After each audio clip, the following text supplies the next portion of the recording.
Okay, so I am actually really excited to be doing this, and I am going to do it, create what I call snacks of bite sizes that for you to consume maybe throughout your day, throughout your week, throughout the month to keep you on track. Now,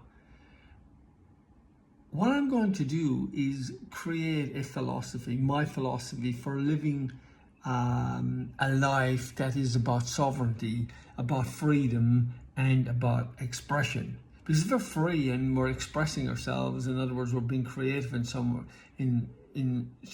way, then we've actually got control over our lives. Now,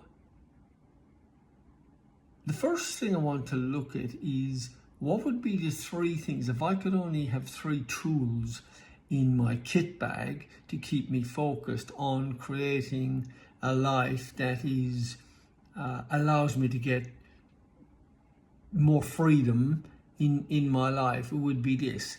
The first one would be not to take things personally.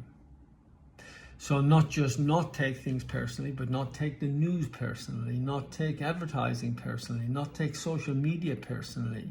If I'm reacting to those in some way, if I have an emotional reaction, I've bought into the system. I'm not actually free.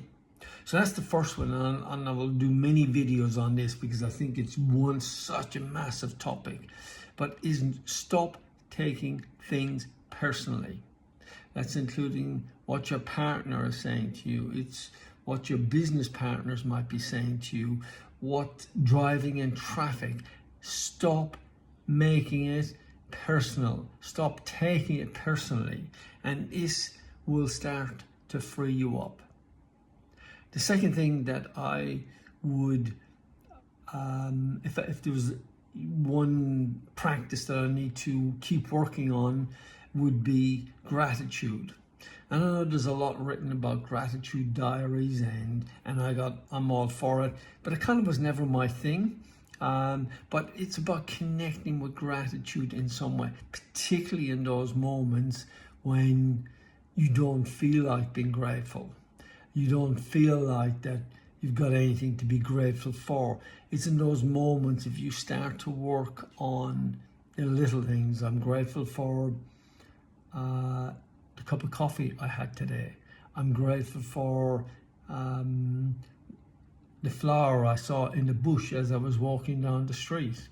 What little things can you find gratitude for? And I don't actually mean it as something up here. I mean it as, can you allow it connect in with you in some way? Like connect in with your heart in some way. Connect in with your body. That little bit of wonderment come out. I can feel it right now as I'm saying it, because sometimes I am disconnected from and I'm not able to do it. But when you get those moments, that magic of life, when you go, oh, there's something so much more magical going on here. So being able to connect in with gratitude.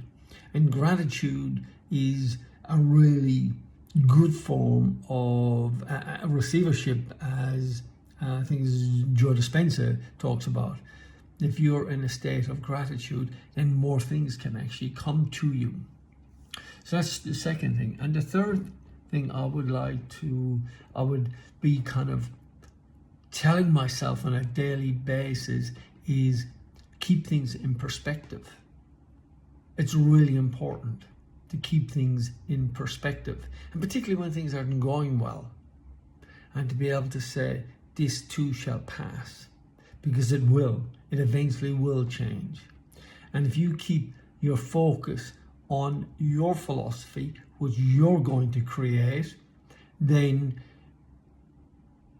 being connected to this too shall pass will see you through the most challenging of times. And when I say this too shall pass, remember, even in that moment, it's not all of you. It's like if you're having, say, a really bad time at work, it doesn't mean that the rest of your life is bad as well. And it's important to actually recognize that. Otherwise, you let your thinking govern all of what you're doing. And I think this is a good place to stop right now. So, 3 things. Stop taking things personally. Remember, this too shall pass. And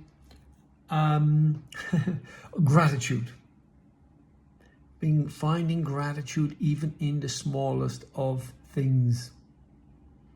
Okay, take care.